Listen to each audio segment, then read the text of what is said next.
computer. Just check I'm at the right volume. Yeah, should be okay. You ready? Yeah. Okay. In 3, Hello. 2, 1. Hello. All right. I was trying to do a countdown then. Talk about behind the scenes.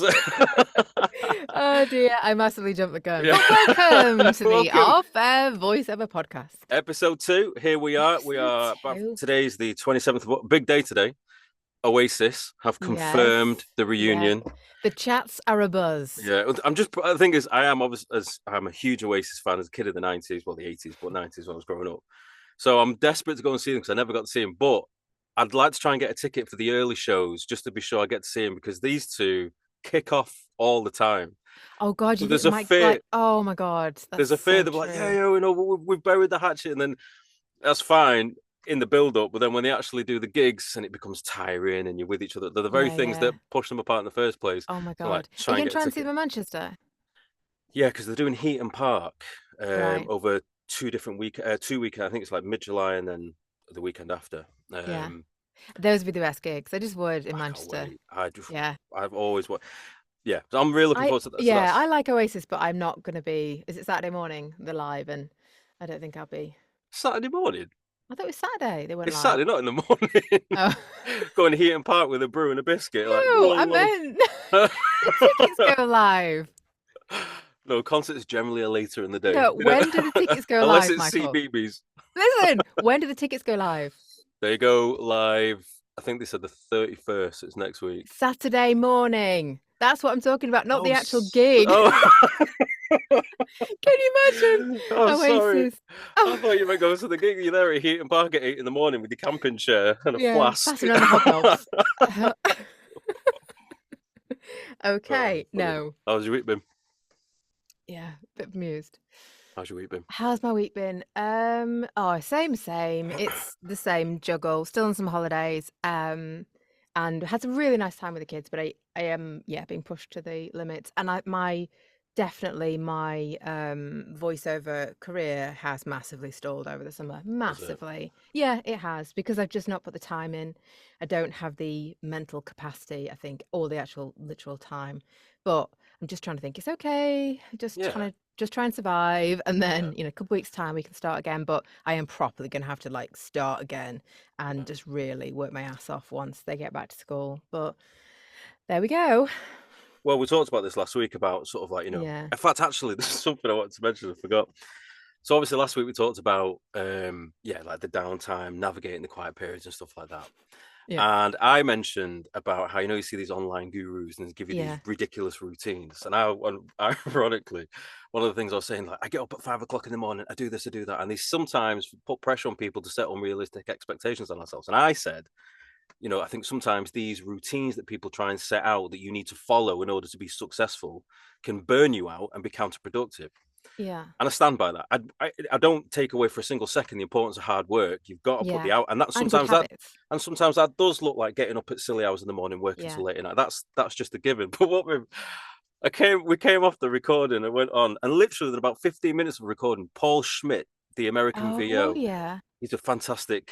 I love what he does as a VO, but as like a coach and in his YouTube stuff. Yeah. He releases a video, and it basically said, "When this is why you're not succeeding. It's not AI. It's not this. When maybe it's because of you. What maybe you have to get up at 5. It literally said some of the things that we called out. You have to get up at 5 o'clock in the morning. You have to send these emails at 11 o'clock. I was like, we've literally just called out all this. But the difference was what Paul is saying is true. If that's within your own remit, you set, like when I started out, I'm sure like anybody who sets something out, you've got to put in those hours. That's just a given, but you do it within your own parameters. I was strictly referring to people giving you a copy and paste formula that you're supposed to copy that doesn't meet your own. People burning themselves out. Like, you just literally can't do everything. Yeah. So it is, not putting too much pressure on yourself to do all of that to someone else's time schedule.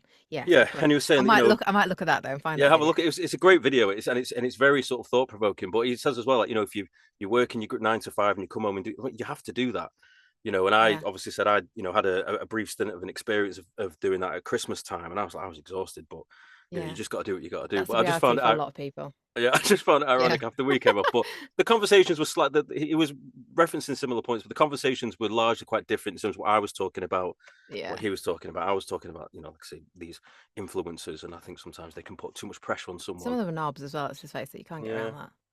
But that made me laugh. But interesting as well yesterday. So something else that crossed my mind. We were watching. Have you noticed now on Amazon they've started inserting adverts when you watch something? I've not seen. So like Disney Plus started this thing where you can have a lower membership for £5, but then they do advert, right? Yeah. So, and that's fine. And Netflix as well. If you're paying for a little fee, the ads are getting inserted. But then Amazon on Prime, they started doing it anyway on your normal membership. Now, I've not fact checked this. I can't remember it. I think you may be able to pay a couple of quid more and get them rid of them. Yeah, I just cancelled my subscription, so I haven't got Prime anymore. But if you're paying for the normal Amazon Prime, the regular rate, they've not offered a low rate with ads. They've started, and at first I was like, "Fucking ads," but actually, from our perspective, that's actually pretty good. Yeah, that's good because the thing is, I think TV commercials as a whole are a dying breed. Because if you look at do you watch much terrestrial TV now? No. It's apps in it. If it's not iPlayer, it's Amazon, Disney, it is Netflix. all Actual the apps. normal TV, I think is, and to we don't advertise have on Sky anymore either, so it's it costs a fortune. Yeah. And to advertise on TV, it costs a fortune. And they're at a time where it's really expensive, and they've got much lower viewership, much lower. That's fact. So on the one hand, where I was like, oh, TV commercials, if you get a TV commercial, it's great. But actually, if adverts are being pumped in on these different levels as voiceovers, that's good for us because it means that medium of commercials is only going to remain. And also, Gav from Kahlua posted this thing on LinkedIn a couple of weeks ago, and it was a statistic from Radio Today, I think it was, and it basically said that radio listening is at its all-time high, roughly 50 million a week.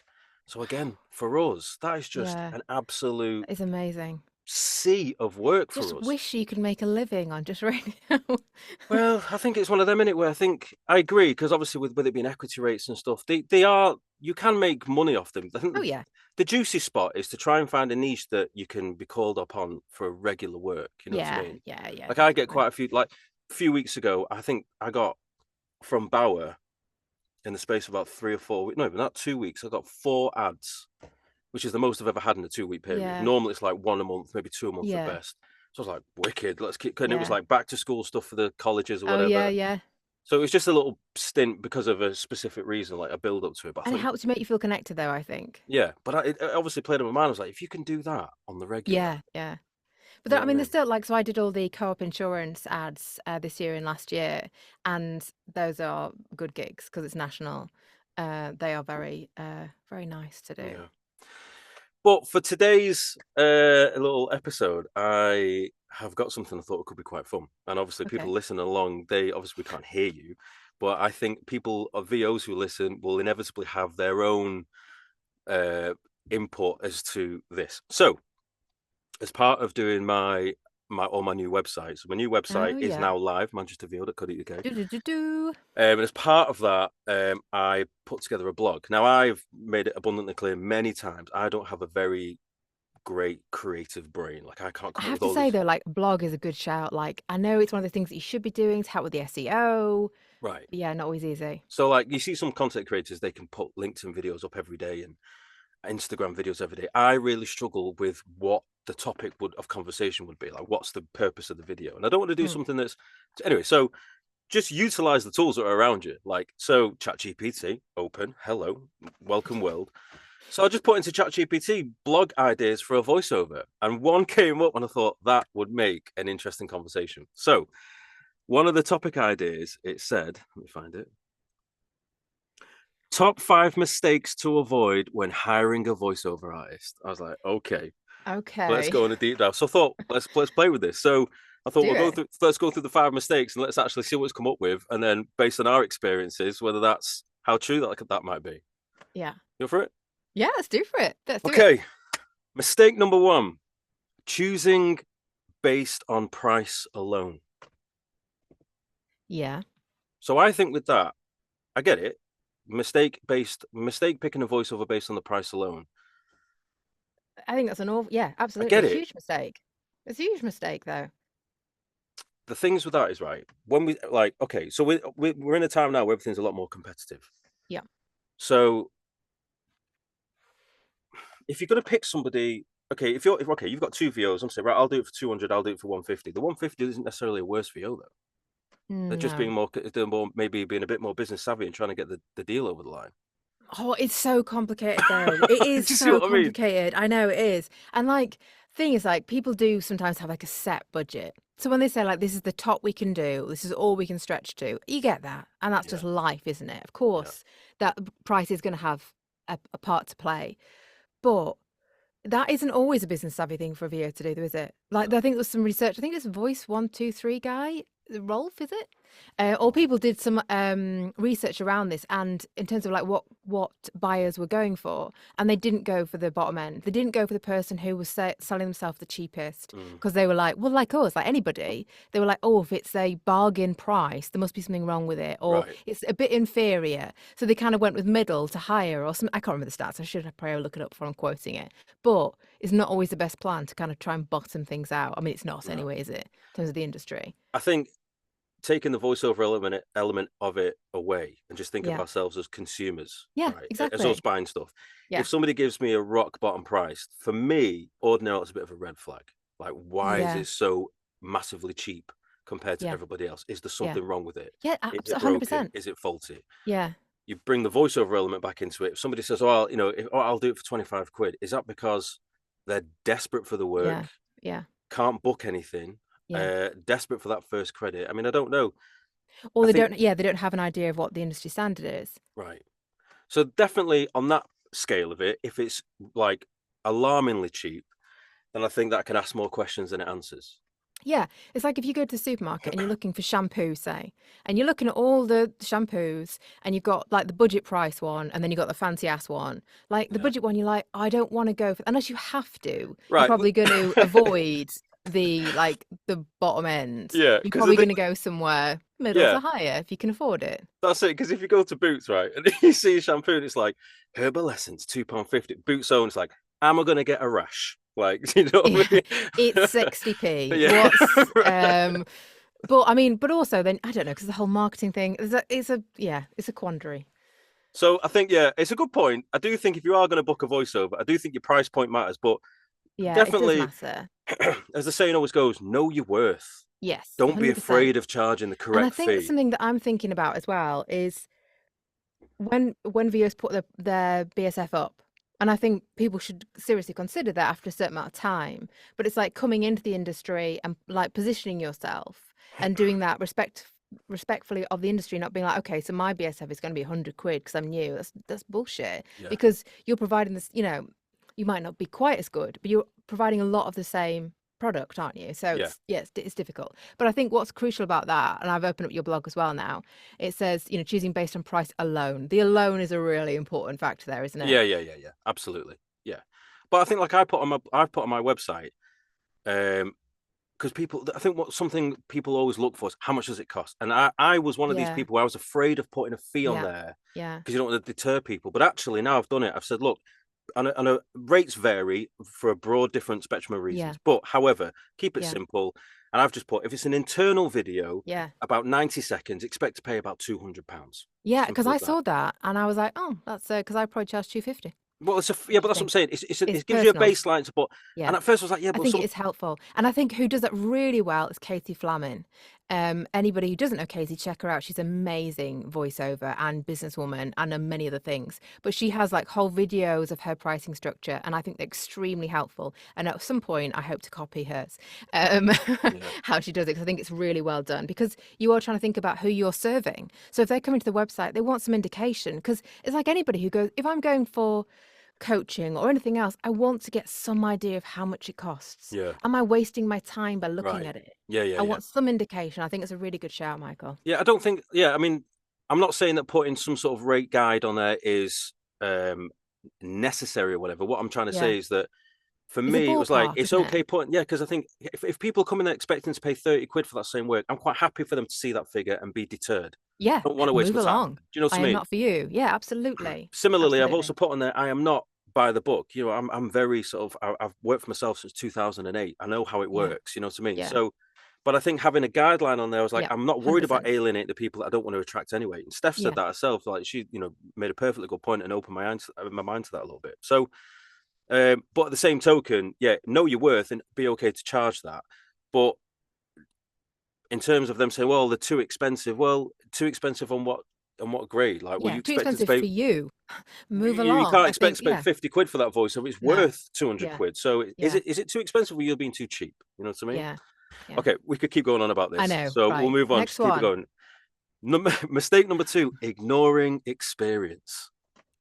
Now, this is an Okay. What do interesting you mean one. by this? Well, let me have a look. So essentially saying booking a mistake of booking a voiceover artist is saying ignoring the experience of a voiceover artist. So by my interpretation of that is booking somebody that doesn't know what they're doing. Okay. But here's the reason why this is why I thought it was interesting to talk, because Yeah. everyone's got to have a day one. Like if you think Yeah. about the jobs you booked at the very, very Yeah. beginning, I know I can't listen to them now. It's like, oh my God. But we all have a day one. We've all Yeah. Of got to, course we I always do. say, Of you've course got we to be do. a bit shit to be a bit good. It's a Yeah. process. Yeah. I So think, yeah, sorry. I was just going to say, so the idea of ignoring experience, yes, having someone who has experience is very beneficial, but Yeah. that doesn't mean you should ignore people who are brand new. Oh no, definitely not. And I think I was thinking this the other day actually, like my I don't think I've been as good. I don't think my auditioning rate is as high right now as it has been. And I think when I started, I did extremely well. Like by some magical, I don't even know how I did it, but I landed a lot of roles very quickly. Not a lot, but in terms of the rate, it was very Yeah. good. And I was very new when I started auditioning and was somehow lucky and they did a good job. The clients were pleased. They've had me again. But yeah, it's difficult with experience. But yeah, I mean, you do want to try and get some experience. But I also think about that, the ignoring experience. We've all been in those sessions where you do you do a read or you do what you're being asked to do, and you think this is going to sound absolute shit if I do it this way. And you could think, okay, it's fine, I'll do what they ask. But then you say, actually, can I just try it doing it this way? Like, can I give you an Yeah. offer if Yeah. you've got time? And you do, and they're like, you know what? That's amazing. I'm going to use that one. Yeah. And so, like that, you're bringing your own experience, aren't you, to it as a voiceover artist with experience? You're bringing that to the session. Yeah. Yeah, you just you just reminded me as well, because I remember my first session. Yeah, like there was a couple of times at the very, very beginning where I was like, they've asked me to do something, and I've just looked at them like, what are they going on about? And obviously, you know, if you don't know the sort of the Yeah.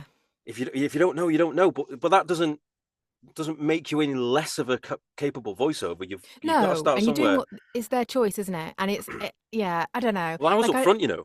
Sorry to interrupt, but at the yeah. beginning, I was up front. I was like, listen, Ah. you know, I wasn't like, I don't know what I'm doing. I just said I'm not quite as experienced in this area, and Mhm. just gave them an idea of Yeah. what they were dealing with. That was like a polite way when, sorry, mate, I haven't got. So, but no, I think, yeah, ignoring experience, I think is quite a. I don't quite agree with that. I don't think. I think you. I think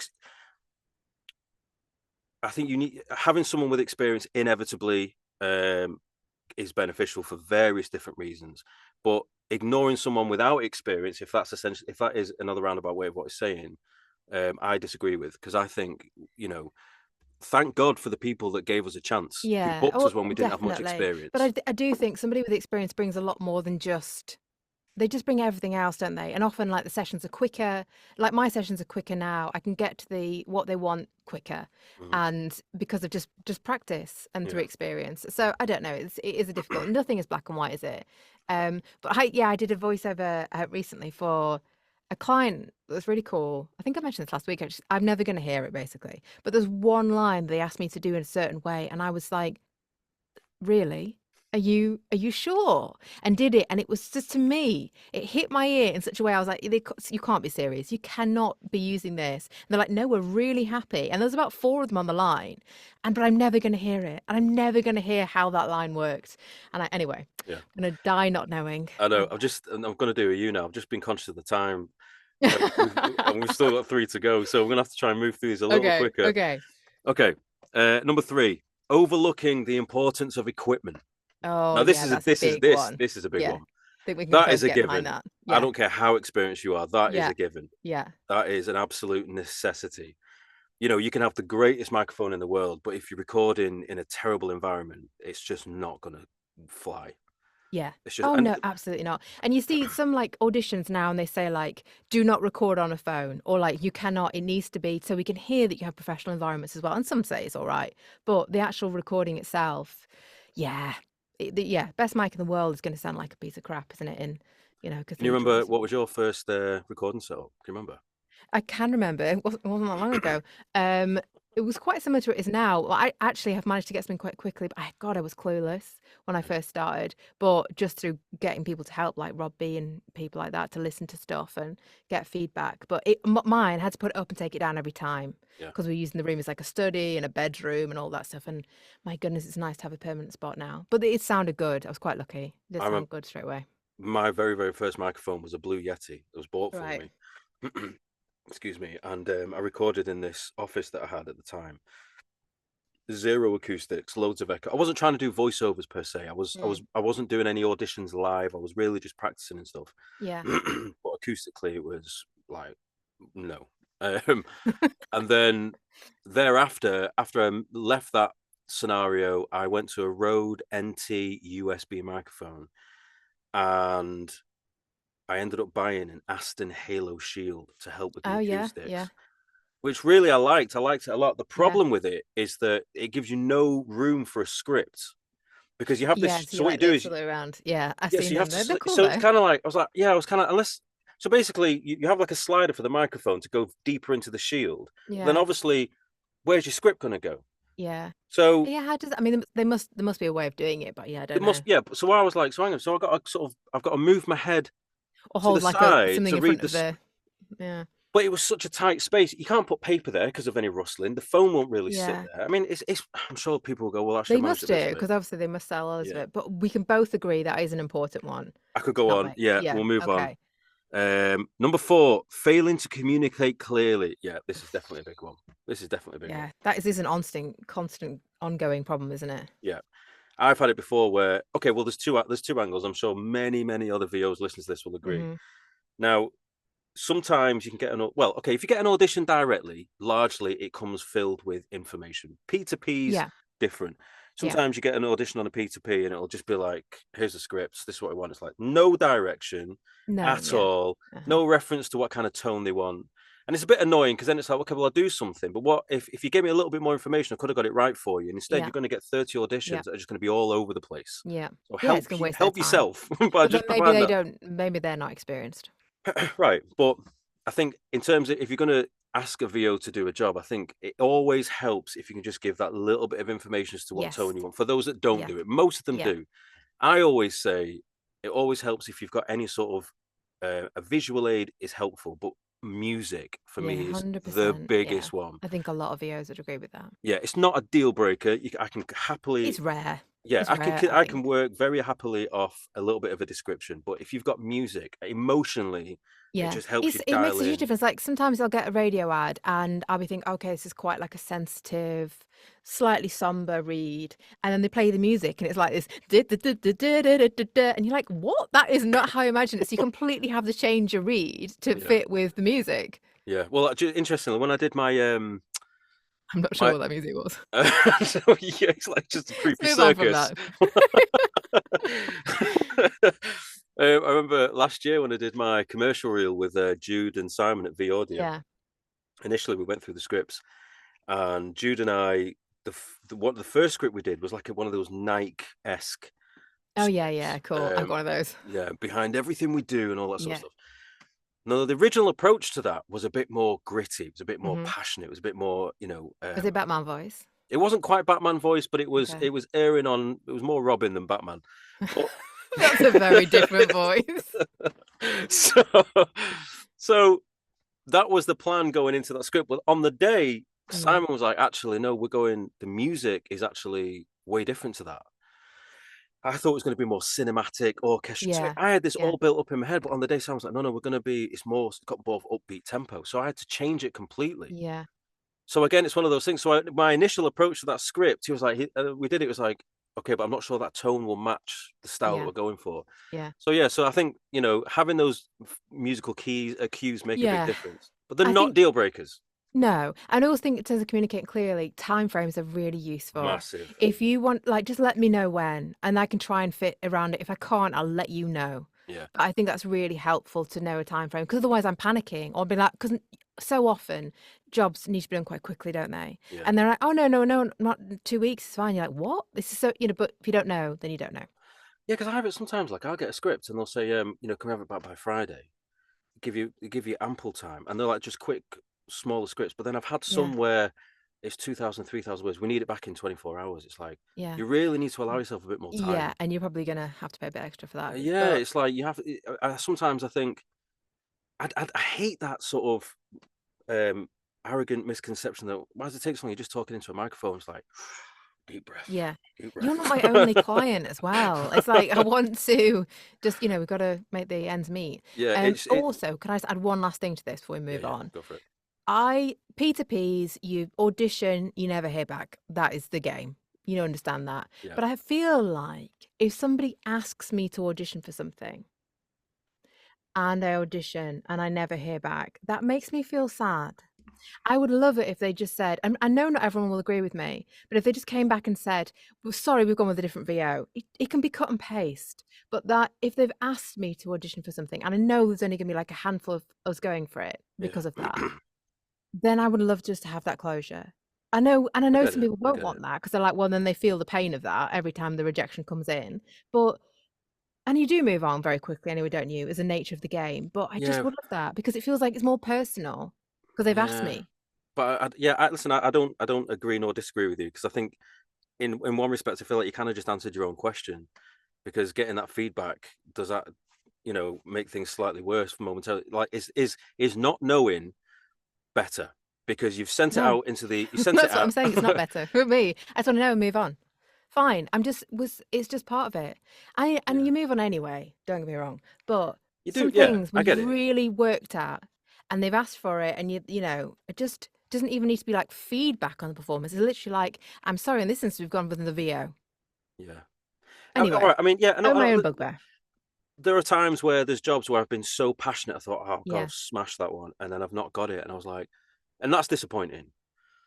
But you have to just, accept that you weren't right for it, whether you felt you might have been or not. You weren't creatively right for it. Yeah. And there's times where I've not heard anything, and then I've heard the final line. I was like, you know what? I can understand why they went that way. It's better. Yeah, different route. So sometimes I just prefer, just let it be. You know what I mean? Don't just chase it down. But then, so I went for quite a big job recently with a client in the US, and I didn't get it, unfortunately.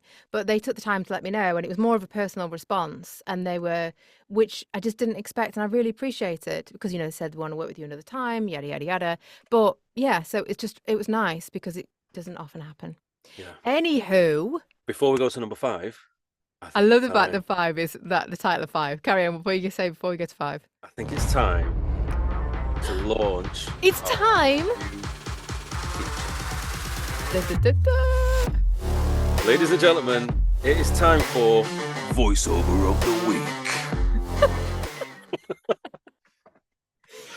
I feel like it's a working title. But so, as you may have recognised from or remember from last week's episode, we said that we were going to do this feature. Now, the very key thing to know about this, okay, is there's no what's the word I'm looking for? There's no preferential treatment. There's no suggestions. There's also no big sort of search party process in terms of looking for something. It's just literally a case of, as we go through social media, for people that we know or follow, if something comes up in our feed and think, you know what, I really enjoyed that voiceover, it's just to give props to that person. That's it.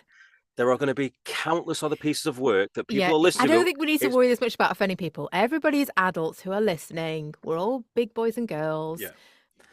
So, okay. So this one is one that I came across. It's by the wonderful Mr. Drew Campbell. Whoop, whoop. And Drew has done a voiceover for the Mind charity. Yeah. Now, I'm going to play a brief segment of it in a second. There's 2 reasons why I love this. The first one is because his voice, Mind obviously being a mental health charity, it needed something that was obviously like quite reassuring in tone, and something like I don't know, just something you felt sort of reassured, like I say. But what really sort of made it my sort of preferred thing I've heard over the last couple of days was Drew's personal story behind it. So on LinkedIn, he put a post on basically explaining about how he himself has had some mental health challenges, and Drew's an absolute soldier, because some of the stuff he talks about in his post, he's been through a lot.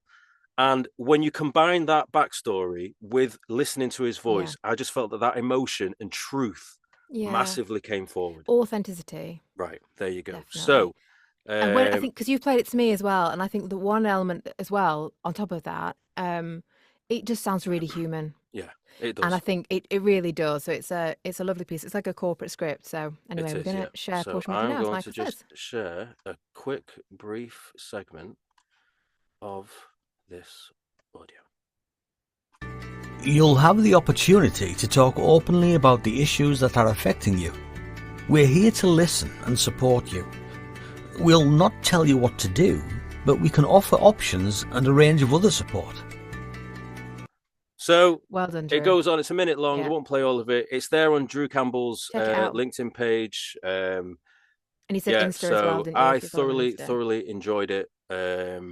So Drew, good work, Drew. Hats off to you, mate. I thought that was a really heartwarming, emotive piece, and that's one that stood out for me. So for me personally, voiceover of the week. Lovely stuff. Can you stop screen sharing now, Michael? I can. Hang on. Lovely. Right, well done. Next week fun. it's your turn. You got to find something now for next week. I know people need to keep sharing because it's still very. Well, this is what I said last week. I know. I only looked through Instagram last time, and I scrolled for like 25 minutes before, because I tend to leave it to the last minute, because otherwise, new stuff comes out. It's like, right, we're recording. Also our personality to leave things to last minute. I would say. Like textbook me. Not make an excuse for that. You got a house to build by next week. It's like, don't worry, I'll start on day 6. All right, yeah. Right. What made me laugh about this before was the mistake number 5 is rushing the process, which absolutely feels so apt right now. Rushing the process, which is my life in a nutshell. Yeah, okay. So, mistake number 5, rushing the process. Now, hang on, does that say it's not recording? No. Mistake number 5, rushing the process. Again, I feel like it kind of comes back to, what was the previous one? Communication. What does this mean, rushing the process? What do you mean by that? Well, I didn't write these. I think by that, I think it means, I think it kind of goes back to before about sort of communication. You can't, if you give someone a 3,000 word script, say I need it in a couple of days, then it is going to be rushed. It doesn't leave much time constraints. But I don't know. I think maybe it means more than that. I think maybe it means more like, well, I don't know. I think 4 and 5 merge into each other.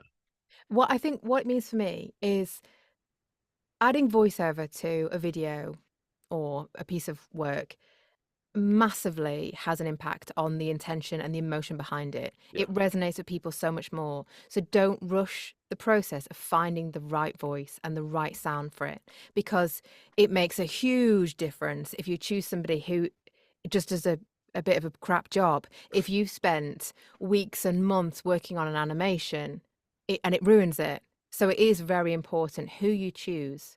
Yeah, well, I agree with that. I agree, but I do think that I think mistakes 4 and 5 kind of do really run into each other, because from a video creator's point of view, to sort of as a last minute dash try and get a voiceover because they spend so long on creating the video itself. Well, do you know, there's one of my clients who I work with, they actually say because I said to him, have you got any audio cues to go with it? He says, we actually do the voiceover first, give you the direction, track. And then from your voiceover, we build the music around that. I was like, that is interesting. Yeah, they do seem to do it in different ways, don't they? But that is very good. So the timing of it does work around your voice. So in conclusion, by avoiding these common mistakes, you can ensure that you are having a voiceover artist who will deliver the quality and professionalism your project deserves. Thanks, ChatGPT. Michael. It's interesting. It is interesting. I'll give you that. I've got one thing about it. A little bit of a tongue-in-cheek thing, but I put one of the blogs is about why human voices will always be better than AI voices. And then what I did is I took an excerpt and I typed that into ChatGPT. So ChatGPT itself tells you like human voice is better than AI voices. Oh, really? Oh, wow. Thanks I've for never that. used it. Anyway, we could talk for hours about ChatGPT. We can. And the thing is as well, look, these are 5 prompts that came out and I thought they were interesting. There are, of course, there are chatting about them. there's so many more as well. Others, There's so many more. So as always, when you hear this, we'll post the on the socials. If you've got anything in the comments as well. Yeah, sorry to interrupt you. I'd be interesting to do it from the side, like mistakes of choosing like clients to work with, and like a lot of these would be similar, but it would be interesting. Yeah. Oh, yeah. I think this is a rabbit hole we're going to go down again. Yeah, but I would love to hear people's feedback on this. Like, what do you think? Massively disagree with this? Let us know. Because as working VOs, we've all got our own individual experiences of what we would say to clients in certain aspects. So this is by no means an exclusive list. It's open season. But that open season that wraps up episode 2. We are done. Fun. Yeah, I enjoyed that. So shout out to Drew for providing the voiceover advert of the week. Away to you. Yeah, thoroughly enjoy. In fact, actually, you know what? I just remembered as well. Drew actually does something on LinkedIn where he gives shout outs to other voiceovers. Oh, what a legend. So I think it's quite fitting that our first one is actually Drew, because he actually gives a lot back. So that was just purely coincidental. But next week, it's your turn. Who's he going to be? Yeah. Please share. Yeah. Okay. So right. And also make sure Vox Awards are still open. Make sure you are. No, by the time this goes out, it won't be open. All right, then forget it. You've missed your chance. It's next year. You missed it. You messed up. Oh, what a joke. All right, we'll see you next week then. So that'll do. Thanks, folks. We hope you enjoyed it, and we'll see you next week on the Off Air Voiceover Podcast. See you then. I don't know why I did that. It's really embarrassing. See you.